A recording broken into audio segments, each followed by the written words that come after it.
Joseph McStay trusted his business partner with everything: his finances, his future, his friendship. That partner, Charles Chase Merritt, murdered Joseph, his wife Summer, and their 2 young sons, 4 bodies buried in the Mojave Desert. The shocking part? The digital systems Merritt tried to erase, QuickBooks, cell phone towers, became the evidence that convicted him. Over the next few minutes, we'll follow exactly how it came undone. It started with what looked like a success story in Fallbrook, California. Thank you for being here. Before we continue, drop a quick comment. What time is it where you are right now? Morning, afternoon, or late night? Your perspective might be exactly what someone else needs to read today. Just a quick note. This story includes some fictional elements added to highlight the lesson. What matters most is the message it carries. The scrambled eggs were still warm when they found the house empty, but that discovery came later.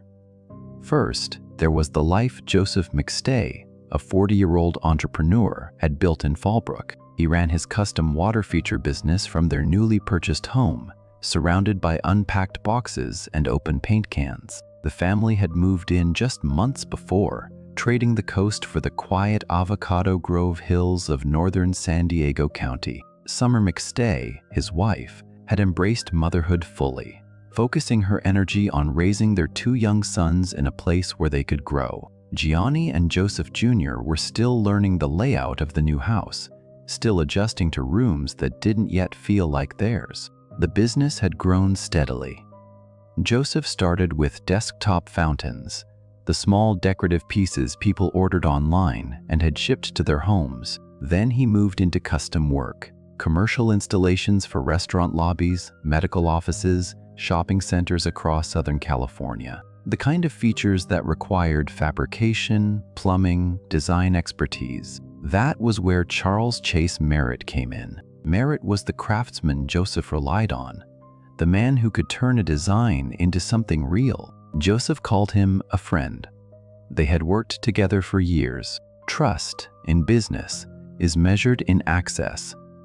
Joseph gave Merritt access to the company's QuickBooks account. It was a practical decision, the kind made every day in small businesses across the country. Merritt needed to track his hours, submit invoices, see what projects were coming. Joseph handed over the login credentials without hesitation. It was a gift built on years of working together, of jobs completed, of a partnership that seemed solid.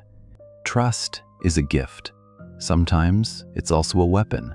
The house in Fallbrook was supposed to be the place where Joseph and Summer finally settled, where the boys would have room to play, where the business could operate without the cramped quarters of their previous place. The chaos of moving was everywhere.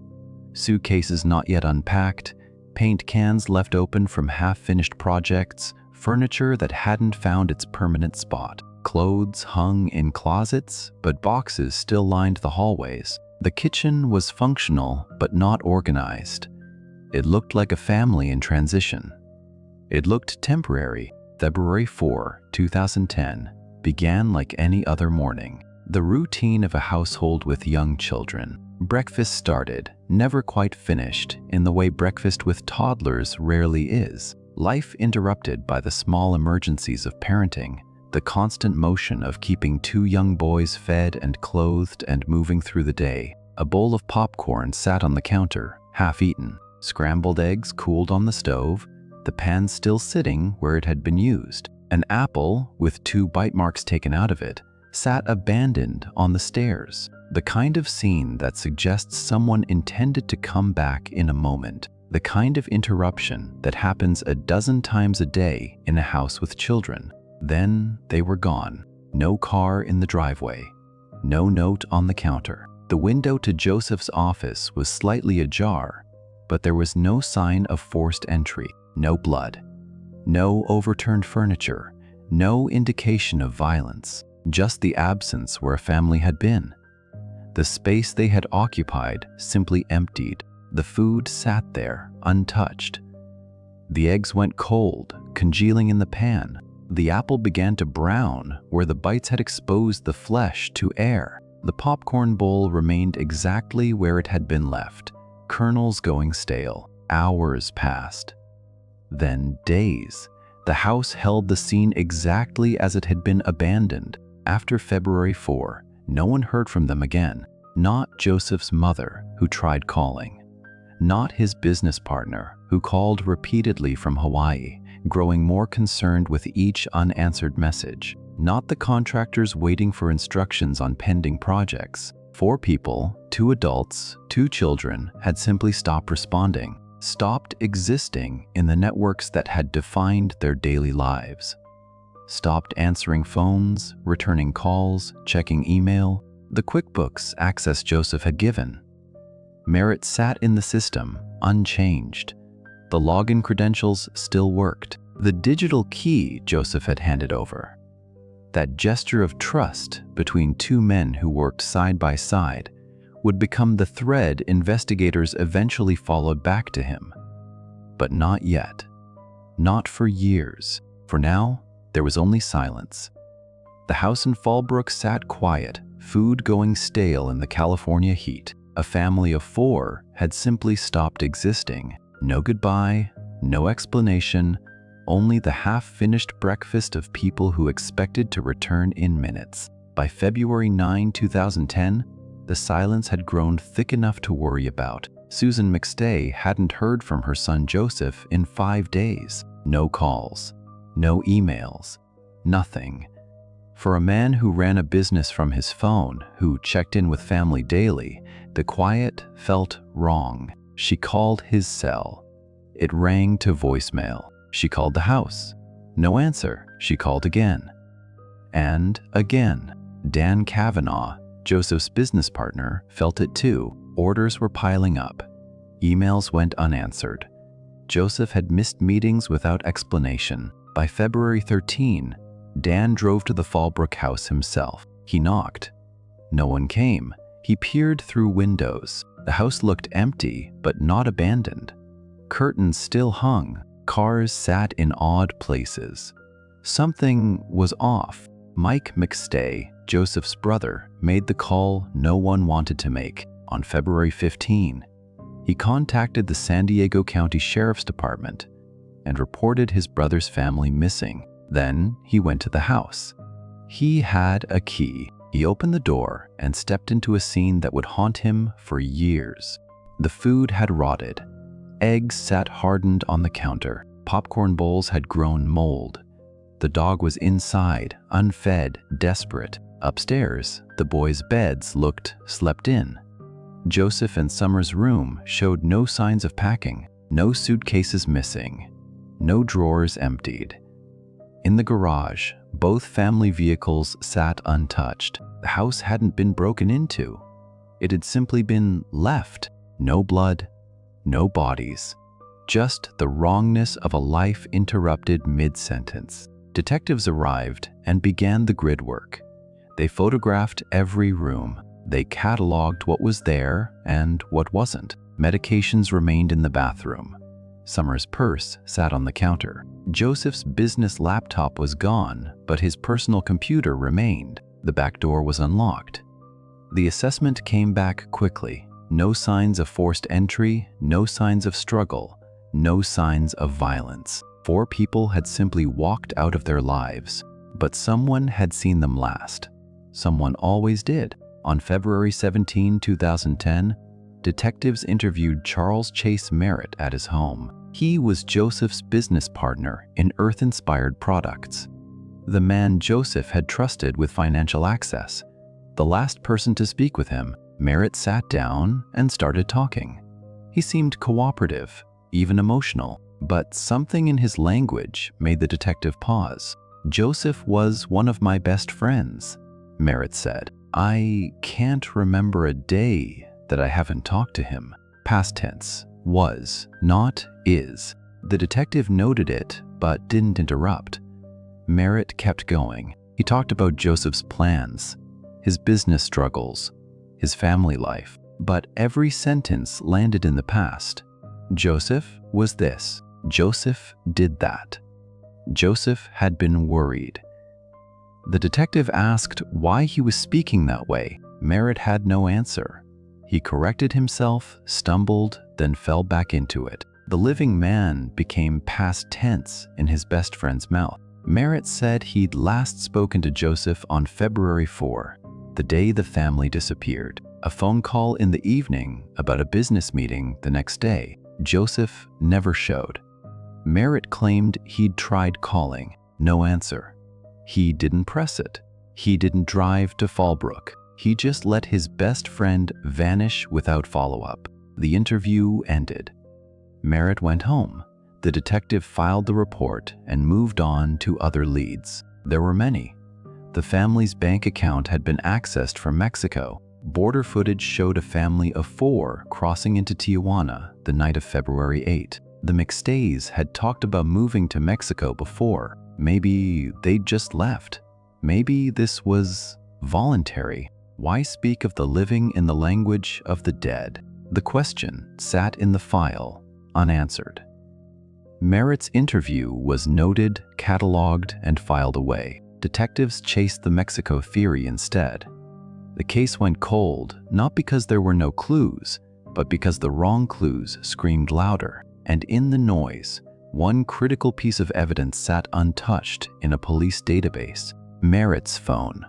The call logs, the tower pings, the data that would later prove where he'd been on February 4, 2010. It sat there for 3 years, waiting for someone to look. But no one did. While Merritt's phone sat in the evidence locker, investigators were chasing a different lead. The Isuzu Trooper sat abandoned in a parking lot within walking distance of the Mexican border. Surveillance cameras had captured grainy footage of what appeared to be a family of 4 crossing into Tijuana on the night of February 8, 2010. Faces were unclear. Stature roughly matched. The theory took hold. The McStays had fled to Mexico. Patrick McStay, Joseph's father, searched his daughter-in-law Summer's email account, trying to prove his son's family hadn't voluntarily disappeared. What he found seemed to confirm the worst. Summer had purchased Rosetta Stone Spanish lessons. She'd searched for Mexican vacation rentals. She'd browsed real estate south of the border. The digital trail pointed one direction, but the family rejected it. Summer would never take 2 young children across the border this way, they insisted. Not at night. Not without telling anyone. Not without packing properly. The investigators pursued it anyway. Hundreds of tips flooded in. Sightings in Baja. A waiter in Tijuana swore he'd served them. He produced a map they'd supposedly touched. Fingerprint analysis proved otherwise. The waiter had never seen them. The border footage was a mirage, convincing enough to keep investigators walking in circles. 3 years passed. The case went cold. The McStay family became another unsolved disappearance, another set of faces on a missing persons database, another mystery that stretched into silence. The house in Fallbrook sat empty.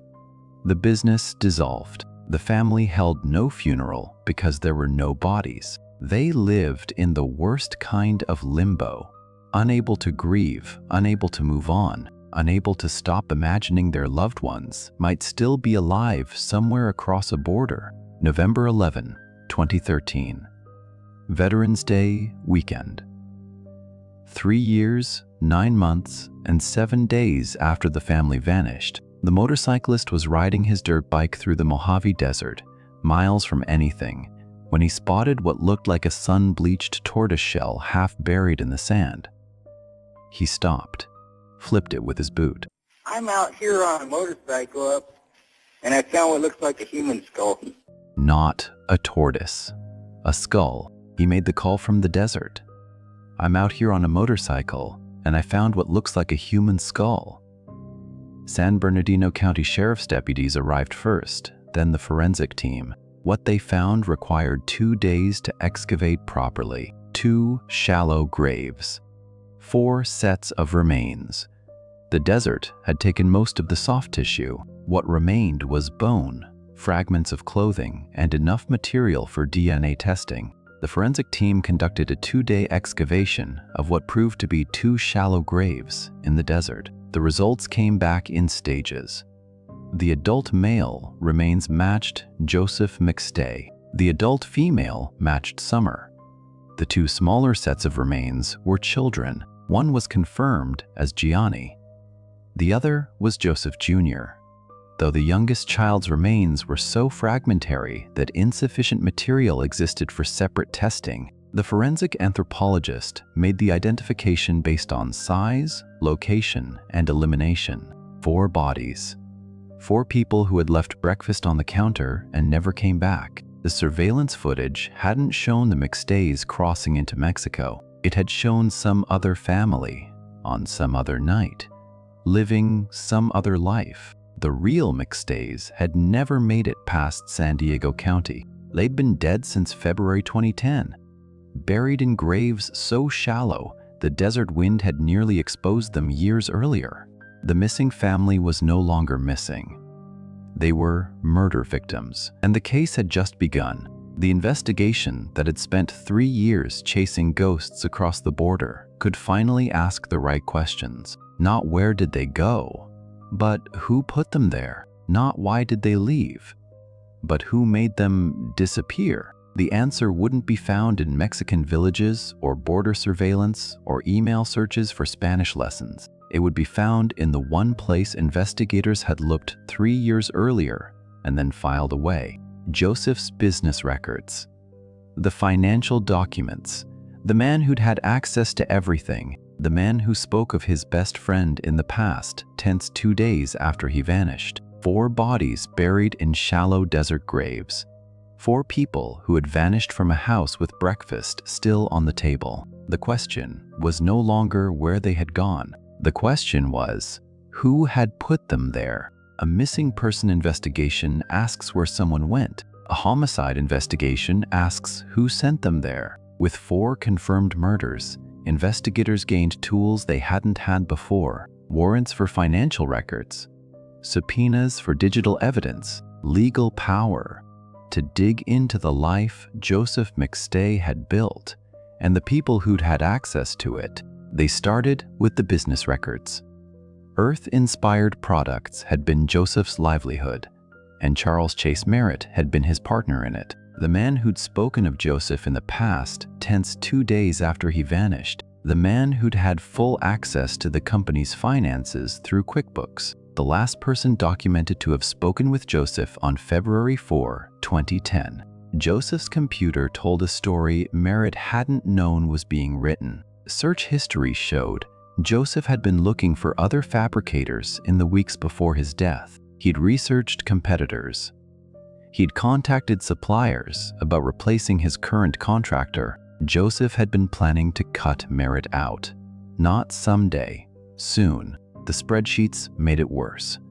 Merritt's debt to Joseph fluctuated wildly, sometimes $64,000, sometimes creeping close to $200,000. An email dated February 1, 2010, 3 days before the family disappeared, documented $42,000 owed for botched projects, work that had cost Joseph money instead of making it, trust that had already started to crack. Then investigators opened Merritt's bank records. The portrait that emerged was one of a man circling the drain, accounts drained to zero. Overdraft fees stacked on overdraft fees, money flowing in and vanishing before it could settle. Where was it going? Gambling. Merritt had told people he was a poker player. His bank records proved it. Money disappeared into casinos, card rooms, the kind of places where desperation tries to become salvation and usually just becomes more desperation. Desperation doesn't announce itself in spreadsheets. It hides between the lines. Fiona Hodgson Moore, a forensic accountant and expert witness, explained how employee fraud follows a predictable pattern. 3 elements have to align: opportunity, motivation, and the ability to rationalize the crime. Merritt had all 3. Opportunity, QuickBooks access, full control over invoices and payments, the ability to write checks Joseph might never see. Motivation, gambling debts, dwindling work, the reality that his income was about to vanish entirely. And rationalization? Merritt had told investigators multiple times that his artistry, his craftsmanship, was the real reason Joseph's business succeeded. He believed he deserved more. He believed Joseph owed him. The fraud triangle wasn't theoretical anymore. It was a man with his back against a wall, watching the only thing keeping him afloat slip away. But Joseph wasn't just Merritt's income source. He was the obstacle. As long as Joseph controlled the business, Merritt couldn't take what he thought he was owed. As long as Joseph kept the books, the debt stayed visible, documented, enforceable. As long as Joseph was alive, Merritt's access had limits. What does a man do when the only thing keeping him afloat is slipping away? The computer searches gave the answer a timeline. Joseph had started looking for other fabricators in January 2010. By early February, he'd narrowed the options. He was preparing to make the move. Merritt would have known. Men who work that closely together notice when the calls stop coming, when the orders dry up, when the trust is gone. He would have felt it. And then, on February 4, Joseph and his entire family disappeared. Merritt wasn't just losing income. He was being systematically replaced by the man he'd called his best friend. The searches on Joseph's computer weren't vague plans for someday. They were active preparation, new vendors, new contacts, new partnerships that didn't include Charles Chase Merritt. Joseph had been building an exit, and Merritt had been about to fall through it. The debt told investigators why Merritt might want Joseph dead. 64,000 reasons, sometimes 200,000, depending on which spreadsheet you believed. Money he owed and couldn't pay. Work he'd bungled and couldn't fix. A business relationship he'd destroyed and couldn't repair. But motive alone doesn't prove murder. Plenty of people have reasons to want someone gone. That doesn't mean they act on it. Investigators needed evidence that tied Merritt to the crime itself, not just to the money, not just to the motive, to the act. To February 4, 2010, and the moment 4 people stopped answering their phones. They needed proof that Merritt hadn't just wanted Joseph dead, he'd made it happen. The forensic audit of Joseph's QuickBooks began with a single question. What did Merritt try to delete? Checks had been written on February 8, 2010, 4 days after the family vanished, but they'd been backdated to February 4. One payment stood out, $6,500 to Merritt for unfinished work. The checks had been printed, then deleted from the system. Merritt thought that made them invisible. Every deletion left a timestamp, a digital shadow the user couldn't see, but the system preserved. QuickBooks logs every action, every change, every attempt to rewrite history. The checks were gone from the visible ledger, but the audit trail showed exactly when they'd been created, printed, and erased. February 8, 2010. The day investigators were chasing the Mexico lead, Merritt hadn't stopped there. On February 9, someone called QuickBooks customer service with an unusual request: complete account deletion, not a password reset. A request to wipe Joseph McStay's entire business account from existence. The customer service representative made detailed notes and logged the phone number. It was Merritt's. Deletion is not the same as forgetting. The system remembers everything. Fiona Hodgson Moore walked investigators through what the timestamps revealed. Merritt had accessed Joseph's QuickBooks on February 4. He'd used it on February 8. He'd tried to destroy it on February 9. The timeline was clear. Joseph disappears. Merritt writes himself checks. Merritt tries to cover his tracks. The fraud was now documented action, time-stamped and preserved. But digital records don't stop at accounting software. They extend to every phone that pings a tower. Investigators pulled Merritt's cell phone data. Before we show you where his phone placed him on February 6th, if you're still following this trail with us, comment A if you think he knew the system was tracking him, or B if he believed he'd erased everything. Add one reason in 5 to 10 words. The next section includes cell tower analysis that reconstructs his movements. February 4, 2010. His phone pinged towers southbound, moving toward Fallbrook, toward the McStay house. The pings continued for hours, then stopped. The phone went dark. Not powered off, dark, as if deliberately silenced or moved out of range. For 2 days, nothing. No calls, no texts, no pings. A phone that had been constantly active went silent the same day Joseph's family disappeared. Then, on February 6, the phone reconnected. The tower it pinged was remote, isolated. Miles from any main road, investigators cross-referenced the location with maps and satellite imagery. The coordinates landed in the Mojave Desert, in an area so desolate most people would never go there. February 6th. The grave. His phone. The location matched.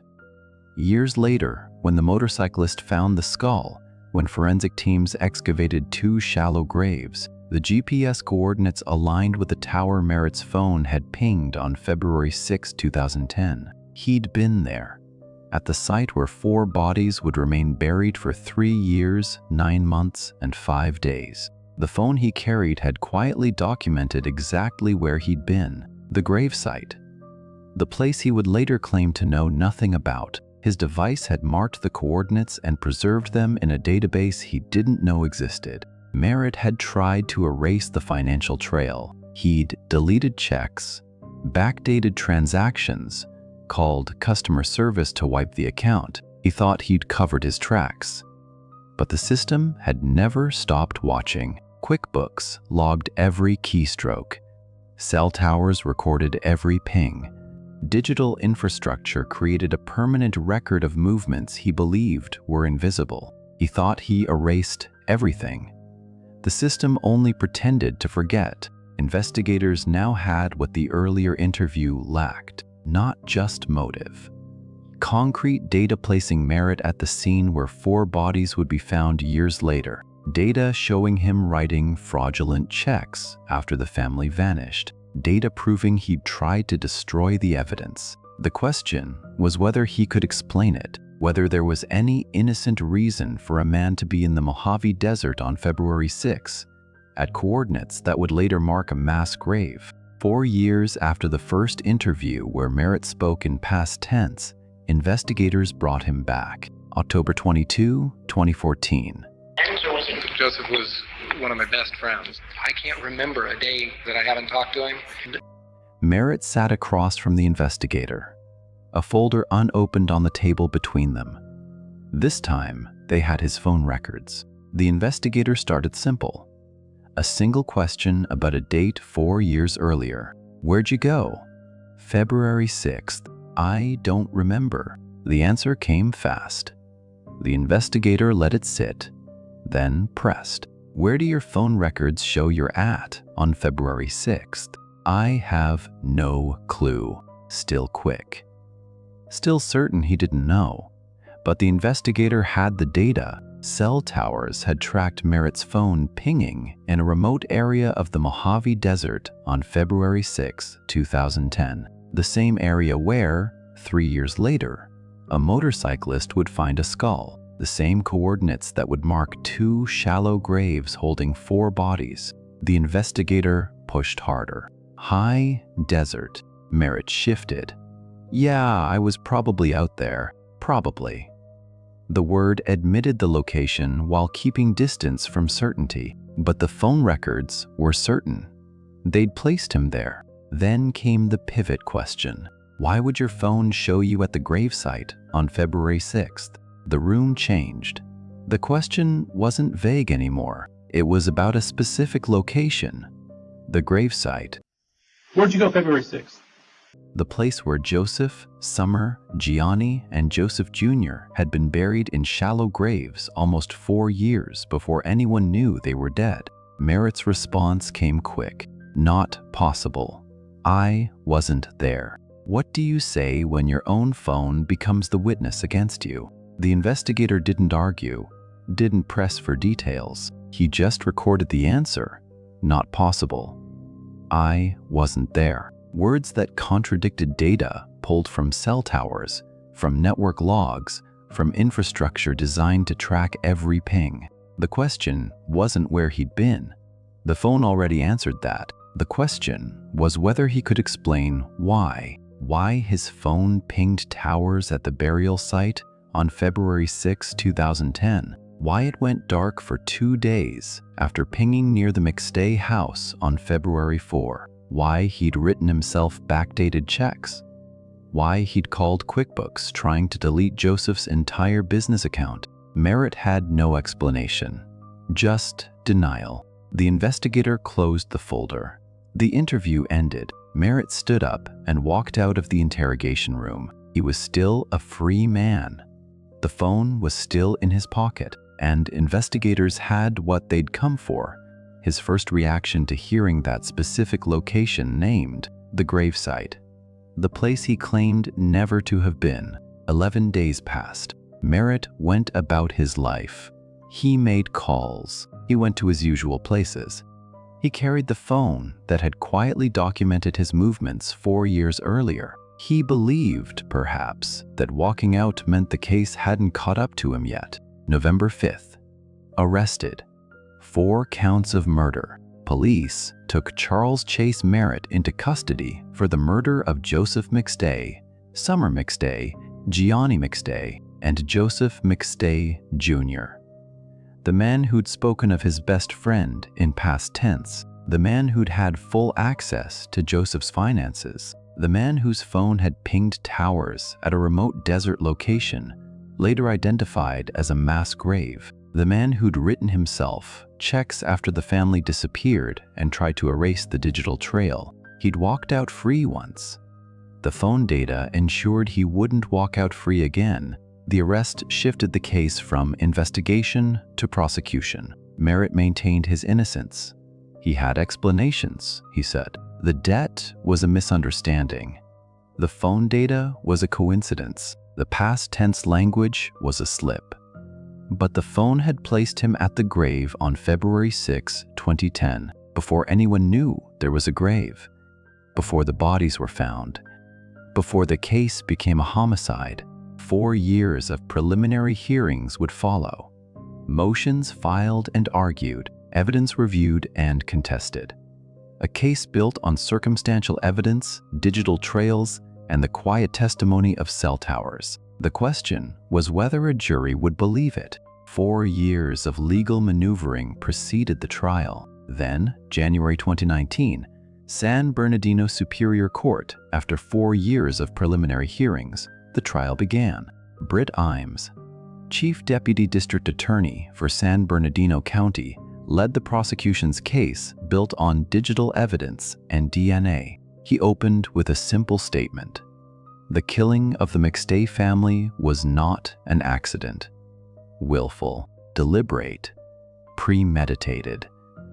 Those 3 words mattered in California law. First-degree murder required all 3. The jury would hear months of testimony about what Merritt left behind and what he tried to erase. The DNA came first. Merritt's genetic material had been found on the Trooper's steering wheel and gearshift. The Isuzu Trooper abandoned near the Mexican border, the vehicle that had led investigators to chase the wrong theory for 3 years. Merritt had claimed he'd never driven that vehicle, never touched it. His DNA on the steering wheel said otherwise. The prosecution built the case piece by piece. Phone records showing Merritt's cell pinging towers near the McStay house on February 4, 2010. The phone going dark. Reconnecting on February 6 at coordinates later identified as the burial site. QuickBooks records showing checks written and backdated, then deleted. The call to customer service trying to wipe Joseph's business account. The debt fluctuating between $64,000 and $200,000. Joseph's computer searches for new fabricators, proof he'd been planning to cut Merritt out. A circumstantial case is a puzzle. Each piece means nothing alone. Together, they form a picture. The defense attempted to shift suspicion. They pointed to Dan Kavanaugh, Joseph's other business partner. They argued that Merritt, as an employee, had no real motive. Losing work wasn't the same as losing ownership. The DNA could be explained. The phone data was circumstantial. The QuickBooks fraud proved theft, not murder. But the prosecution had answers. Kavanaugh had been cooperative from the beginning. He'd reported Joseph missing. He had no QuickBooks access, no financial motive, no suspicious phone data. The DNA wasn't just on the trooper. The timeline wasn't just suspicious. The fraud wasn't just theft. It was the behavior of a man who knew Joseph wouldn't be coming back to check the books. The jury deliberated on months of circumstantial evidence before delivering their verdict. They'd heard about the family that vanished on February 4, 2010, the house left with food on the counter, the years of false leads, the motorcyclist who'd found a skull, the graves that held 4 bodies for nearly 4 years, the phone that had documented its owner's movements to a burial site before anyone knew there was a burial site. The courtroom fell into its longest silence as the verdict was read. June 10, 2019. 4 counts. 4 victims. Guilty. Guilty of first-degree murder in the death of Joseph McStay. Guilty of first-degree murder in the death of Summer McStay. Guilty of first-degree murder in the death of Gianni McStay. Guilty of first-degree murder in the death of Joseph McStay Jr. The man who'd spoken of his best friend in past tense had been convicted of killing him and his entire family. The jury had answered who killed them. The question of exactly how and why died with the victims. Merritt showed no visible reaction. Not possible. I wasn't there. He'd maintained his innocence throughout, offering explanations for every piece of evidence. The DNA was from earlier contact. The phone data was coincidence. The QuickBooks activity was unauthorized, but not connected to murder. The past tense language was a slip. But the jury had decided. 12 people had looked at the puzzle pieces and seen the same picture. Justice, in the legal sense, had been served. A man had been convicted. 4 victims had names attached to their murderer. The case that had begun with a silent house and uneaten food had ended with a verdict read in open court. But no one, not the prosecution, not the jury, not even Merritt himself in any confession, could say with certainty what happened inside that Fallbrook house the night of February 4, 2010. How 4 people died. Why the children had to die too. What the last moments were like. Those answers stayed buried with the family in the Mojave Desert. The conviction answered who but left the how and why buried in the Mojave Desert. January 21, 2020, Judge Michael Smith of San Bernardino Superior Court delivered the death sentence. Charles Merritt would die for killing Joseph McStay, Summer McStay, Gianni McStay, and Joseph McStay Jr. Despite overwhelming evidence of embezzlement, fraud, and forged checks, Merritt was never charged with financial crimes, only murder. The QuickBooks fraud that had first revealed his motive, the backdated checks he'd written to himself, the systematic theft from a man who'd trusted him, none of that went to trial as its own crime. It existed only as proof of why he might kill. Merritt had told reporters, in one of those statements that sounded like denial but read like something else, that he knew he was the last person to see the McStay family alive, a boast that doubled as inadvertent admission. The last person to see them. The phrase carried weight he might not have intended. No one, not prosecutors, not the jury, not Merritt himself in any statement he made, could say with certainty what happened inside that Fallbrook house the night of February 4, 2010. The prosecution offered theories. A confrontation over money. Joseph discovering the fraud, confronting his trusted partner, the situation escalating. Witnesses who had to be silenced because they were there. Summer.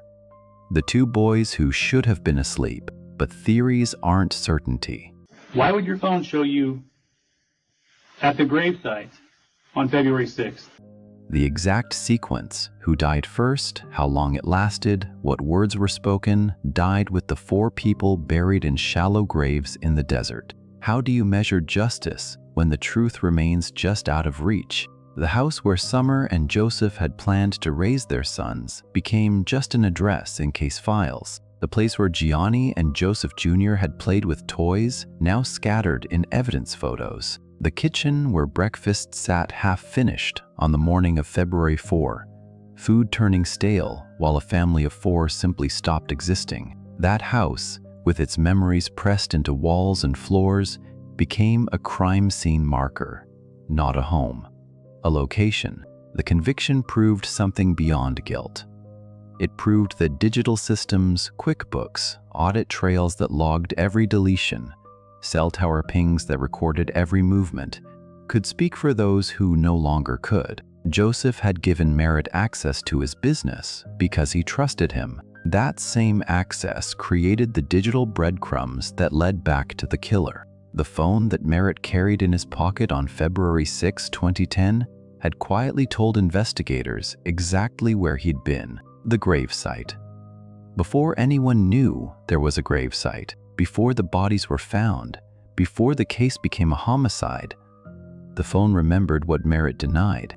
The QuickBooks system remembered what Merritt tried to delete. Every keystroke, every transaction, every attempt to cover his tracks by erasing evidence. He'd called customer service asking to wipe Joseph's account entirely. The representative had logged the request and logged his phone number. The system preserved the very act of trying to destroy it. 4 names, 4 victims, 1 address that used to be a home.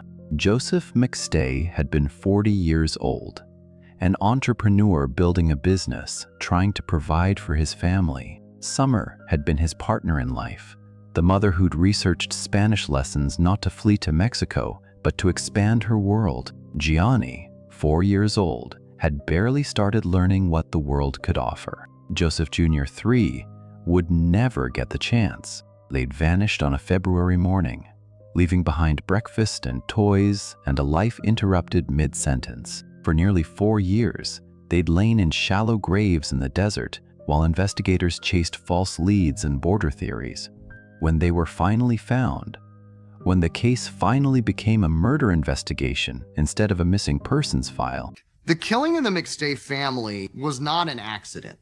the evidence that convicted their killer came not from witnesses or confessions, but from the digital infrastructure Merritt thought he'd erased. Merritt had tried to delete the QuickBooks records, erase the phone data, destroy the evidence. He'd believed, perhaps, that deletion meant forgetting, that if he removed the visible record, the truth would disappear with it. But digital systems preserve what users believe they've erased. Years after Joseph handed Merritt the digital keys to his business, those same digital systems delivered the evidence that convicted him. He had tried to erase everything from the system, but the system never truly forgets. Joseph, Summer, Gianni, and Joseph Jr. McStay deserved the lives they were building together. Their story ended in a desert grave, but their memory lives on in the pursuit of justice that finally caught up to the man who betrayed them.